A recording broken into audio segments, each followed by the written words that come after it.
பாஜக கூட்டணியில் இருந்து வெளியேறிய பிறகு கூட்டணி குறித்து பேச்சுவார்த்தை நடத்தி வருவதாக கூறியுள்ள அமமுக பொதுச் செயலாளர் டிடிவி தினகரன், அதிமுக ஆட்சிக்கு வருவதை விட பொதுச் செயலாளர் பதவியை விட்டுவிடக் கூடாது என பழனிசாமி நினைப்பதாகவும், விஜய் வருகையால் சட்டப்பேரவை தேர்தலில் திமுக தாவேகா இடையே போட்டி உருவாகியுள்ளது எனவும் தெரிவித்துள்ளார். அண்ணன் பழனிசாமி தலைமையில் கூட்டணி அமைந்தால் ஏதோ தனிப்பட்ட வெறுப்புல நான் சொல்லல. பழனிசாமி அவருடைய கேண்டிடேச்சர் 21 தோத்து போயிடுன்னு அப்ப என்ன அணுகினவங்கள்ட்ட நான் சொன்னேன். அரசியல் அனுபவம் வாய்ந்தவர்கள் திமுகவை எதிர்த்து நாங்கெல்லாம் ஒரு அணியில வரணும்னு சொன்னப்ப நான் அது நடக்காதுன்னு தெரிந்தும் வயதில் பெரியவர்கள் அனுபவம் மிக்கவர்கள் சொல்றப்ப முயற்சி செய்யுங்கள்னு சொன்னேன்.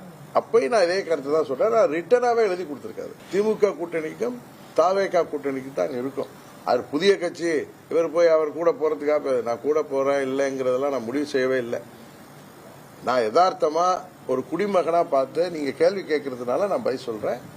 அது திமுக கூட்டணிக்கும் தாவேகா கூட்டணிக்கு தான். அவர் தலைமையில சரியான கூட்டணி அமைந்தால் அது கடுமையான போட்டியாக இருக்கும். பல கூட்டணிகளிலிருந்து எங்களை அணுகுகிறார்கள். கடந்த பல கட்சிகளிலிருந்து கூட்டணிக்காக 2-3 மாதங்களாகவே அணுகினார்கள். நான் ஒரு கூட்டணியில் இருக்கும் பொழுது ஏற்கனவே என்டிஏல இருந்தப்ப பேசுவது முறையாக இருக்காது என்று செப்டம்பர் 3ஆம் தேதிக்கு பிறகு பல கட்சிகளைச் சேர்ந்தவர்கள் என்னை அணுகினார்கள். அவர்களோடு